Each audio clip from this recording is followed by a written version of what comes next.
এইগুলো হচ্ছে রেশনের চাল, কেননা আমাদের চাল শেষ হয়ে গেছে তো সেই জন্য চালটা পরিষ্কার করে রেখে দিচ্ছি। আর কি বলো তো, আমরা রেশনের চাল অনেক দিন ধরেই খাই। তো তারপরে এই যে এখানে আমার ছোটো মেয়েটাকে ভাত খাওয়াচ্ছি। আর আজকের এই ভিডিওটা করার একটাই উদ্দেশ্য, তোমরা যারা যারা বলো না যে সারাদিনে তোমার কাজকর্ম নেই, তুমি শুধু লাইভ স্ট্রিম করো, তো এই ভিডিওটা তোমরা যদি ফুল ভিডিওটা দেখো না, তাহলে তোমরা বুঝতে পারবা আমাকে সারাদিন কত কাজ করতে হয়। তারপরে বাচ্চা সামলানো, মেশিনের কাজ, এদিকে সংসারের কাজ। তো তোমাদের আমার অনুরোধ যে ফুল ভিডিওটা দেখো, তারপরে কমেন্ট করবা, কি খারাপ কমেন্ট করবে না ভালো কমেন্ট করবা, সেটা তোমরা ভিডিওটা লাস্টে। তো গুড মর্নিং সবাইকে, তোমরা সবাই কেমন আছো? আশা করি ভালো আছো, আমিও ভালো আছি। তো তোমাদের সবাইকে পিঙ্কি ব্লগে অনেক অনেক স্বাগত। তো সকালবেলা ঘুম থেকে উঠে দেখি বৃষ্টি পড়ছিল খুব ঝিমঝিম করে, তো আবার শুয়ে পড়ছিলাম। তারপরে বৃষ্টি থামছে, এখন ঘুম থেকে উঠলাম, ঘুম থেকে উঠেই ভিডিওটা স্টার্ট করে দিলাম। তো দেখতে পাচ্ছ কলপারের অবস্থা এইরকম, অনেকটা জল লেগে আছে। জলটা শুকাবে কিছুক্ষণ পর, মানে এক ঘন্টা হবে তারপরে। তো আমার এখনও বাসি কাজ কিছু হয়নি। দিয়া টুসু ঘরে ঘুমাচ্ছে, আর দিয়ার বাবা ঘুম থেকে উঠে গিয়েছিলো। দিয়ার বাবা ঘুম থেকে উঠে গিয়ে ও ওই যে কাজ করছে, মানে ও কাজ আসছিলো, তো একটা লোক আসছিলো, লোকটা ডাকছিল, ও ঘুমাইছিল, কিন্তু ওই যে লোকটা গাড়ি ঠিক করতে আসে ও ডাকায় উঠাইছে। তারপর ও ঘুম থেকে উঠে সঙ্গে সঙ্গে কাজ শুরু করে দিচ্ছে। আর আমি এখন আমার কাজ করব। আগে দিয়ার বাবা উঠছে, তারপরে আমি উঠছি। তো আমি উঠে মানে বসেছিলাম, বসে বলতে শুয়েছিলাম, মোবাইল দেখছিলাম শুয়ে শুয়ে, কেননা এই যে মানে বৃষ্টি পড়ছিলো তো সেই জন্য। তো তারপরে তো দিয়ার বাবা ওখানে কাজ করছিল, আমার ভিডিও কে করে দিবে? দিয়া তো টুসু ঘুমাচ্ছে, সেজন্য ভিডিও করার লোক ছিল না, সেই জন্য ভিডিও করতে পারিনি। সব বাসি কাজ শেষ করছি, থালা বাসন মাজা, ঘর মুছা, ঘর ঝাড়ু দেওয়া, উঠান ঝাড়ু দেওয়া, স্নান করা, এখন পুজো করলাম। পুজো করে এই যে এখানে বাইরে দেখো দিয়ার বাবারও কাজ হয়ে গেছে। দিয়ার বাবা এখানে মুখ হাত ধুয়ে রুটি খাচ্ছিল, ও এখন যাবে দোকানে। আর দিয়ার বাবা বাজার করে এনে দিয়েছে। আর দেখো মানে এখন জলটা অনেকটাই শুকিয়ে গেছে, জল নেই 1-1.5 ঘন্টা পর। তো যাই হোক, দিয়ার বাবা এখানে বাজার না, এখানে গুড় দিয়ে রুটি খেলো, তো বাকি গুড়টা এখানে রেখে দিল। আর আজকে দিয়ার বাবা বাজার করছে মাংস। আজকে ওখানে পেঁয়াজ নিয়ে আসলো, পেঁয়াজ রসুন মাংস। তো তারপরেই এখনও কিন্তু দিয়া টুসু ঘুম থেকে উঠিনি। তা আমি বলছি কি, ঘুম থেকে যখন উঠতেছে না, আমি আমার কাজ করতে থাকি, কেননা কাজগুলো তো আমাকে শেষ করতেই হবে। আবার আজকে আমাকে মেশিনেও বসতে হবে, মানে মেশিনের কাজ আসছে। যেদিন আসে আমার মেশিনের কাজ, মানে সেদিন একটু তাড়াহুড়ায় থাকে। আর যেদিন মেশিনের কাজ যে প্রত্যেক দিন থাকে তা না, যেদিন মেশিনের কাজ থাকে ওই দিন একটু কাজটা বেশি থাকে। আর যেদিন মেশিনের কাজটা থাকে না, সেদিন একটু যেগুলো কাজ করি বাড়ির, এগুলোই কাজই আর কি।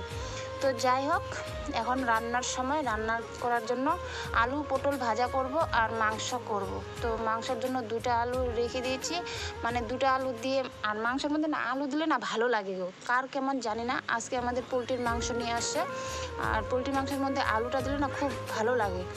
তো যাই হোক, আমার আলু পটল ভাজা হয়ে গেছে। আর এখানে মাংসতে আলু দেবো, সেই জন্য আলুটা ভেজে নিচ্ছি। আর এখানে পেঁয়াজ কাটা, লঙ্কা কাটা অনেক হয়ে গেছে। আর আজকে আমি কাঁচা লঙ্কা দিয়ে সবজিটা করব। কাঁচা লঙ্কাটা একটু বেশি করে দিয়েছি, কেননা কাঁচা লঙ্কা বেশি ঝাল করে না, সেই জন্য একটু লঙ্কাটা বেশি করে দিয়েছি, যেন একটু ঝাল ঝাল হয়। তো সেই জন্য লঙ্কার ভাগটা বেশি। আর এদিকে আমি ভাত বসিয়ে দিয়েছি। আর যে দেখো এখন বাজে 10টা, এখন আমার 2টা মেয়ে ঘুম থেকে উঠলো। আর আমি দিয়ার বাবা 9টার দিকে কাজে চলে যায়, ও 9টার দিকে কাজে চলে গেছিলো। আর আমি তো তখনই সঙ্গে সঙ্গে রান্না বসিয়ে দিয়েছিলাম। আর এদিকে এখন 10 বাজে, তো ওরা এখন নিচে খেলতেছে। দিয়া মুখ হাত ধুয়ে আসলো, মুখ হাত ধুয়ে এসে ওখানে ওরা বসে বসে খাচ্ছে একটা প্যাকেটের খাবার বলতে লুডুস, মানে কালকে রাত্রে নিয়ে আসছিলো, তো একটা চিপস একটা লুডুস। তো চিপসটা খেয়েছে, লুডুসটা খায়নি, লুডুসটা আজকে খাচ্ছে। আর আমি এখানে এই যে বিছানাটা করে নিচ্ছি। তোমরা যে বলো যে দিদি বৌদি তোমার খাই দেয় কাজ নাই, তুমি লাইভ স্ট্রিম করো। আমি শুধু কখন লাইভ স্ট্রিম করি বলো তো? যখন দুপুরবেলা খেতে বসি, তখন একটু খাওয়ার সময় একটু লাইভ স্ট্রিম মোবাইলটা চালু করে দিই, তখন একটু আধা ঘন্টা 1 ঘন্টার মতো তোমাদের সঙ্গে একটু গল্প করি, বাস ওইটুকুই। কিন্তু সারাদিনে 24 ঘন্টার মধ্যে কি আমি কি কাজ করতে হবে না? কেননা আমার কি কাজ নেই? তোমরাই বলো, আমার 2টা বাচ্চা আছে, 2টা বাচ্চা সামলাতে হয়, এদিকে আবার ঘর সংসারের কাজ কত, তারপরে আবার মেশিনের কাজ, জানো। আর তোমরা বলো কি বৌদি বা দিদি তোমার কাজ নেই, এত কাজ করতে হয় গো, মানে তোমাদের বলে বোঝাতে পারবো না। একসঙ্গে আমাকে 2-3টা কাজ করতে হয়। দেখতে পাচ্ছ, এদিকে আমি সবজি বসাই দিয়ে ওইদিকে আমি চলে গেছিলাম ঘরটা গুছাইতে। ঘর গুছাতে বলতে ঘর তো অনেকক্ষণে ঝাড়ু দেওয়া হয়ে গেছিলো, মোছা হয়ে গেছিলো, কিন্তু বিছানাটা গুছানো হয়নি, মানে টুসু আর দিয়ে ঘুমাইছিল, তো সেই জন্য ওটা বিছানাটা রেশনটা এখন মানে ঝাড়ে টাড়ে পরিষ্কার করে রাখলাম। তো তারপর যাই হোক ওইখানে মাংসটা সিদ্ধ হয়নি, আর একটু সিদ্ধ হবে, ততক্ষণে আমি একটু রুটি খেয়ে নিই। এটা হচ্ছে বাসি রুটি, কালকের 2টা রুটি ছিল, 2টার মধ্যে একটা দিয়ার বাবা খেয়েছে আর একটা আমাদের জন্য রেখে দিয়েছে। তো সেটাই খাচ্ছি, কিন্তু না ভালো লাগতেছে না। আমি তো রুটি খেতে পছন্দ করি না, কিন্তু 2-1বার খেলাম বাস, আর খেতে ইচ্ছা করতেছে না। তারপর দিয়া পুরোটাই খেয়ে নিয়েছে অর্ধেকটা, আর আমি অর্ধেকটাও খাইনি মনে হয়। আর টুসু এখানে লুডুসগুলো খাচ্ছে। ওকে রুটি দিতে চাচ্ছি, কিন্তু ও রুটি বলে খাবে না, ও লুডুসটাই খাবে, ও ঝাল ঝাল করতেছে। তো যাই হোক এখন আমার রান্না পুরো কমপ্লিট, কড়াই টড়াই সব মেজে নিয়ে আসছি, মানে সব কিছুই। আর বারান্দাটা না পুরো একটু ভিজা ভিজা, মানে ওটা একটু ঘরটার ঝাড়ু টাড়ু দিয়ে, আর ওখানে সবজিগুলো কাটছিলাম সেই জন্য ওখানে একটু ভিজা ভিজা হয়ে আছে।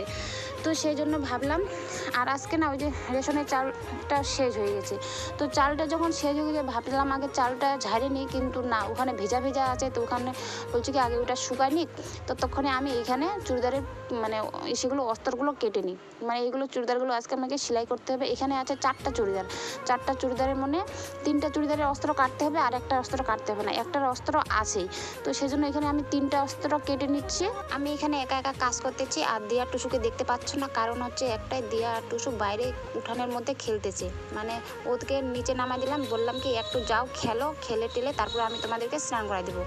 আর হ্যাঁ, আজকে হচ্ছে রবিবার, তো দিয়ার স্কুল ছুটি আছে, তো সেই জন্য আজকে কাজ করতে একটু সুবিধা পাচ্ছি। মানে টুসুকে দেখতে হচ্ছে না বেশিক্ষণ। টুসুকে ওই যে দিয়ার কাছে দিয়ে দিয়েছি, যে দিয়া তুমি দেখো। আর দিয়া না আমার খুব ভালো মা, মানে বড় হয়ে গেছে, খুব কথাগুলো বুঝে সব কিছুই। ও না টুসুকে, আমি যদি সারাদিন বাড়ি না থাকি না, ও একাই আমার টুসু মাম্মামটাকে দেখে রাখতে পারবে, জানো।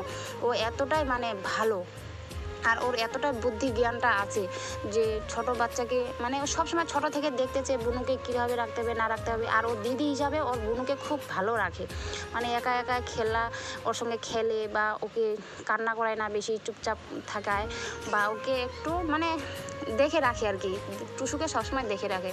তো সেই জন্য আজকে আমি নিশ্চিন্তায় কাজগুলো করতে পারবো, কোনো টেনশন নেই। ওরা তো বাইরে 2জনে খেলতেছে, আমি কিন্তু এখান থেকে আওয়াজগুলো পাচ্ছি, ওরা যে খেলতেছে আমি কিন্তু আওয়াজগুলো পাচ্ছি।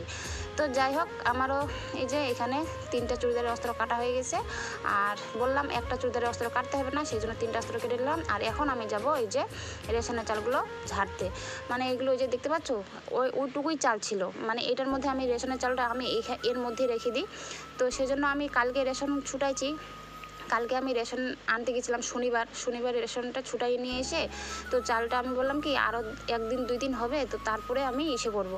কিন্তু শনিবার রান্না করছি, রান্না করার পর তো আর দেখিনি কতটা চাল আছে। রবিবারে যখন আজকে আমি চাল মানে রান্না করতে যাব, তখন দেখি কি চাল আর নেই। আর আজকে মাংস হয়েছে, তো একটু চালটা বেশি করে দিয়ে দিলাম, তো সেই জন্য চাল অল্প টুক শুধু লেগে আছে। তো ভাবলাম আবার কালকে সকালবেলা চাল যখন ভাত বসাতে যাব, তখন আবার চালটা আমাকে ঝাড়তে হবে। তো তার থেকে আমি আজকে চালটা ঝেড়ে একবারে পুরোপুরি করে একদম মানে যতগুলো চাল আছে রেশন থেকে ছুটেছি, গোটা চালটাই আমি ঝেড়ে টেড়ে একদিনে রেখে দিই। কেননা প্রত্যেক দিন আমি রান্না করব, প্রত্যেক দিন অল্প অল্প করে এসে করব, ঝাড়বো, পরিষ্কার করবো, সেটা তো ভালো লাগে না। আর রেশনের চাল যদি এইভাবে পরিষ্কার না করি না, খুব মানে একটু বালি বালি থাকে, আর একটা যে শুয়া পোকা না, ওইগুলো চালের পোকাগুলো কী নাম আমি জানি না, ছোটো ছোটো কালো কালো পোকাটা বের হয়, তো ওইগুলো অনেকগুলো বের হলো। তো যাই হোক এখানে আমার দেখো চাল একদম পাঁচড়ে ঝাড়ে পরিষ্কার। আমি না ভালো মতো কিন্তু কুলাটা নিয়ে না চালতেও পারি না, জানো, আমি এত বোকা। তো যেমন তেমন করে তাও একটু ঝাড়ের পাঁচড়ে নিলাম, নিয়ে এগুলো রেখে দিলাম। তারপরে এখন এগুলো আমাকে পরিষ্কার করতে হবে। ওগুলো আমি পরিষ্কার করলাম, বারান্দাটা পুরো পরিষ্কার করলাম ভালো করে। তারপরে দিয়াকে টুসুকে স্নান করালাম, দিয়া টুসু স্নান করে আসলো, তো দিয়াকে বললাম মামা একটু ভিডিও করে দে, আমি ওই যে বুনুকে আগে খাওয়া দিই, তারপরে তুমি আর আমি খাবো। এখন প্রায় 12টা বাজে। তো 12টা বাজে, সকালবেলা শুধু ওই অর্ধেক রুটি খেয়েছি, ওই খেয়েই আছি, খাওয়ার সময়ে নেই, কেননা একটার পর একটা কাজ করতেই আছি। আর তবু তো আমি তোমাদেরকে অনেকগুলো কাজ দেখাতেই পারতেছি না, কেননা ভিডিও করার লোক নেই সেই জন্য। আর এখন তো একটু এই যে দিয়া ভিডিও করে দিচ্ছি সেই জন্য। এই যে চালটা যে পাঁচড়ে ঝাড়লাম, ওই জায়গাটা কত নোংরা ছিল, ওই জায়গাটা পরিষ্কার করলাম, অনেকক্ষণ সময় লাগলো, ওই জায়গাটা পরিষ্কার করলাম। তারপর টুসুকে দিয়াকে স্নান করাই এনে এই যে ওকে ভাত খাওয়াই দিচ্ছি, ভাত খাওয়াই দিয়ে তারপরে এখন বাজে 12:30, কেননা ওকে একটু সময় লাগছিল লেগেছিলো আজকে ভাত খাওয়াতে, মানে বেশিক্ষণ না লাগলেও ধরো এই 10 থেকে 15 মিনিটের মতো। তো যাই হোক, এখন বাজে 12:30। তো আমি মেশিনে বসলাম, ভাবলাম কি 1-1.5 ঘন্টা কাজ করি, 2টার দিকে আমি লাইভ স্ট্রিম করি দুপুরবেলা। তো একবারে দুপুরবেলায় খাওয়া দাওয়া করবো, দুপুরবেলা এসে করবো। আর এখানে দেখতে পাচ্ছ টুসু, আমি বিছানাটা কত সুন্দর করে ঝাড়ে পরিষ্কার করে রাখছিলাম, টুসু অবস্থা শেষ করে দিল বিছানাটার। তো টুসু আমাকে এখন ডাকতেছে, ওর নিচে নামবে। আমি বলছি বেশি বেশি কথা বলবি না, ওর সঙ্গে একটু এসে বলতেছি ভুকি বসা ভুকি, এইভাবে আর কি বলতেছি যে তুই উপরে থাক। নিচে আসলে আবার আমার মেশিনের এখানে চলে আসবে, এসে ওই যে ভিতরে মেশিনের ভিতরে ঢুকে যাবে, সেজন্য ওকে আমি উপরে উঠে রাখছি। তো দিয়াকে বললাম যে মাম্মা তোকে আর বেশি ভিডিও করতে হবে না, তুই যা বুনুকে নিয়েও একটু খেল, কেননা আজকে রবিবার, আজকে সারাদিন ও বাড়িতেই থাকবে সেজন্য। তো যাই হোক, তারপরে মেশিনের কাজ করছিলাম। মেশিনের কাজ শেষ করে, মেশিনের কাজ মানে শেষ হয়নি, মানে অর্ধেক শেষ হয়ে তারপরে দিয়ার বাবা আসছিলো। দিয়ার বাবা এসে আমরা 3 জনে ভাত খেলাম, আর টুসু তো আগেই খাওয়াই দিয়েছিলাম। তারপরে ওকে খাওয়াই দেওয়াই ওকে ঘুম পাড়াই দিয়েছিলাম। মানে কি হয়েছে বলো তো, এখন কিন্তু এখন রাত হয়ে গেছে। আর এখন আমার এই যে দেখতে পাচ্ছ, এখন আমার সেলাই করা মানে সব কমপ্লিট। আজকে আমি 2টা চুড়িদার কমপ্লিট করলাম, 2টা না গো, আজকে আমি 3টা-4টা চুড়িদারই কমপ্লিট করতে পারতাম। কিন্তু কী হয়েছে বলো তো, যে আমি কাপড় সেলাই করতে বসলাম, তারপর দিয়া টুসু ওরা খেলছিল। তারপরে 1টা-1:30টার দিকে দিয়ার বাবা আসছিলো ভাত খেতে। তো ভাত খেতে এসে আমরা সবাই মিলে ভাত খেলাম। ভাত খেয়ে তারপরে লাইভ স্ট্রিম করছিলাম। লাইভ স্ট্রিম করে তারপরে বাদ দিয়ে তারপরে আমি দিয়াকে ঘুমাতে গেছিলাম। দিয়াকে বলছি টুসুকে ঘুম পাড়াচ্ছিলাম। টুসুকে ঘুম পাড়াতে কী হয়েছে, আমি নিজেও ঘুমাই পড়ছি জানো। আর সেই জন্য রাত হয়ে গেছে। আর আজকে শুধু 2টা চুড়িদার কমপ্লিট করতে পারছি। তো দেখতে পাচ্ছ কি সুন্দর করে চুড়িদারগুলো সেলাই করছিলাম, কত ডিজাইন কি সুন্দর সুন্দর না। তো তারপরে দেখো আমি এখন রুটি বানাইতে আসছি। আর আজকে আমি ভিডিওটা এখান থেকে শেষ করবো, কেননা আর বেশি ভিডিও করা হয়নি। আর আমার মোবাইলটা মানে বেশি যে খুব একটা ভালো হয়েছে, ভালো বলতে স্ক্রিনটা ভালো হয়েছে, কিন্তু ওই যে মেমোরিটা মানে ফুলে আছে, বেশি আর ভিডিও হতেই চাচ্ছে না, আপনি বন্ধ হয়ে যাচ্ছে। তো এখান থেকে আমি রুটি বানাচ্ছি, এখন বাজে 10টা। আর আজকে আমার লাইভ স্ট্রিমে আমি আসি 10টার দিকে, কিন্তু আজকে আর আসতে পারবো না 10টা, আজকে মানে 10:30 বেজে যাবে, কারণ কাজগুলো শেষ করতে করতে 10টা বাজায় ফেলছি রাত্রের। তো যাই হোক, আজকে ভিডিওটা আমি এখান থেকে শেষ। সবাই ভালো থাকবেন, সুস্থ থাকবেন, দেখা হচ্ছে আগামীকাল নেক্সট ভিডিওতে।